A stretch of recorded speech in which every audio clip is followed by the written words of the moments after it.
Hey there, Hungry Foodsie! Welcome to the channel. Today we're going to make a quick and delicious summer wrap that's perfect for lunch or a picnic. Let's get started. Here's the ingredients that we're going to be using: a flour tortilla, some fresh iceberg, sliced ham, pepperoni, sharp cheddar cheese, and ranch dressing.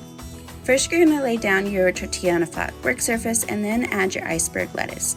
Inside the iceberg lettuce, you're going to lay the ham nice and flat. You can add a little as much as you'd like. Then you're going to stack your pepperoni on top, and then you're going to add your sharp cheddar cheese and then drizzle with some ranch dressing.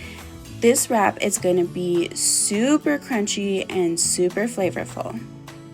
Carefully roll up the tortilla, making sure to tuck in the sides as you go to keep all the ingredients inside. If you're wanting to keep things mess-free and easy to serve, I highly recommend wrapping it in parchment paper and then slicing it in half. It makes things so much easier to eat.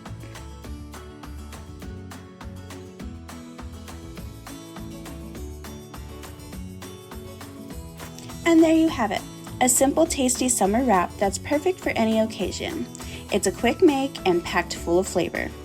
Give this recipe a try and let us know what you think in the comments below. Don't forget to give us a like, share, comment, follow for more delicious recipes. Enjoy your summer wrap!